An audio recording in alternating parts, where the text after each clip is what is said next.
Greetings, beloved Star Child Rising.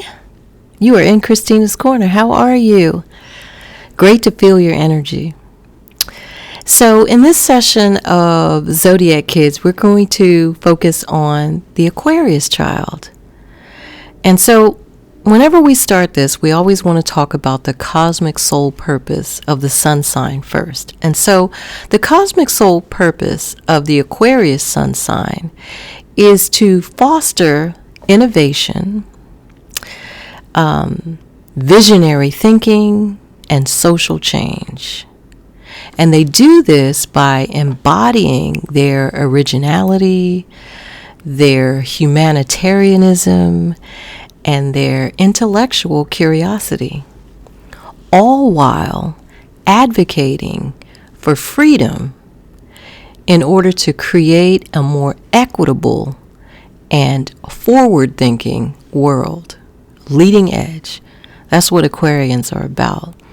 And so when we think of this, to keep this in the forefront of our minds, in what ways can we guide and support and empower the Aquarius child?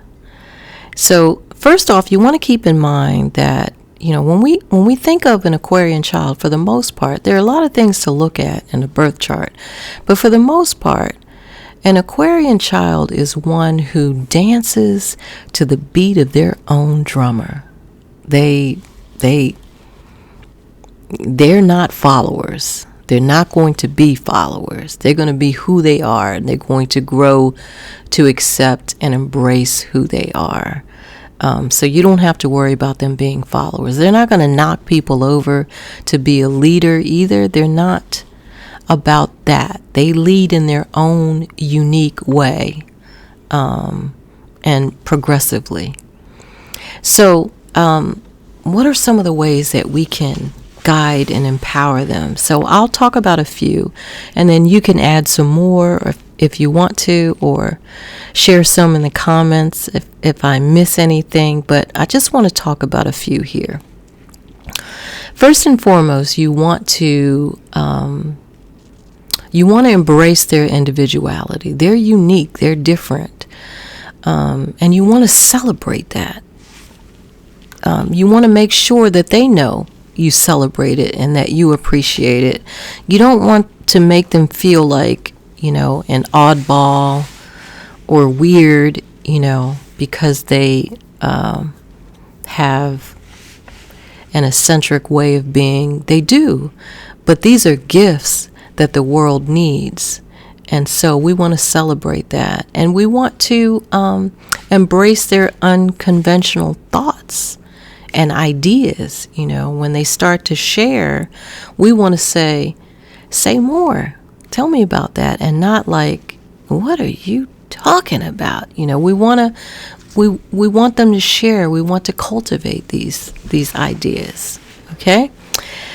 So what else? You want to cultivate their social conscious. So you want to expose them to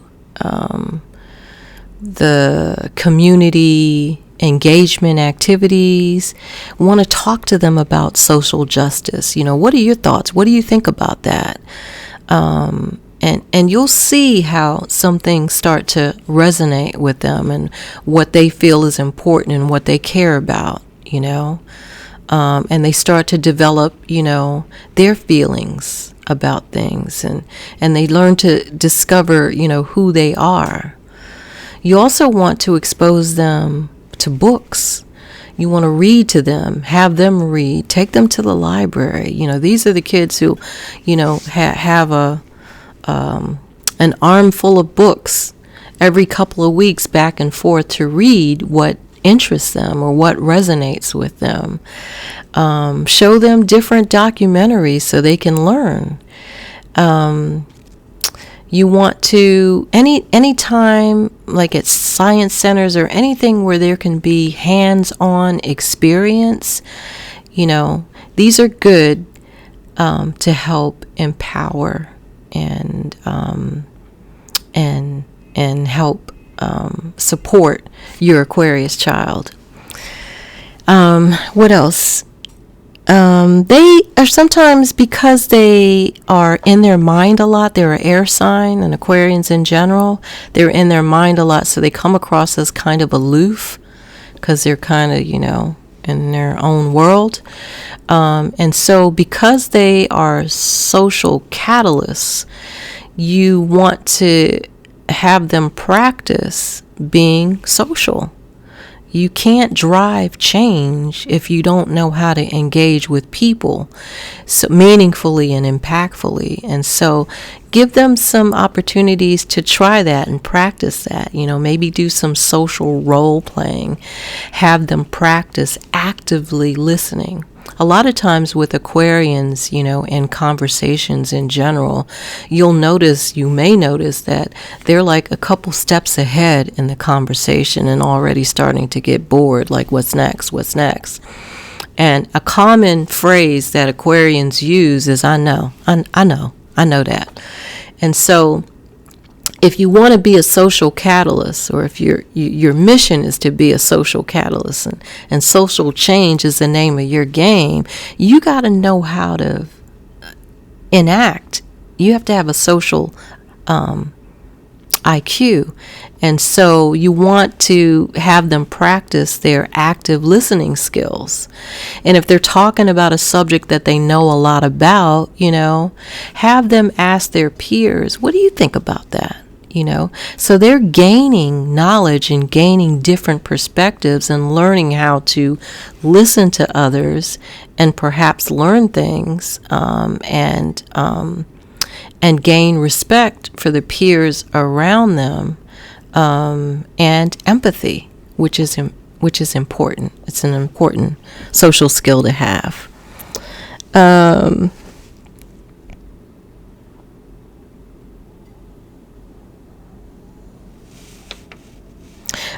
Also, if they're doing this is the last thing I'll share. If they're doing some type of presentation, where they have to give a report or something like that, give them the opportunity to share in their unique way. Let them use their unique self-expression to get it across. For example, these are not kids that are your typical stand and deliver, read from a paper. They're ones who may want to use music or art to incorporate that into their delivery, because they're just unique like that. And so these are just some of the ways that we can help to guide, empower, and hopefully inspire your Aquarian children. And so, love and light to you. Have a great day.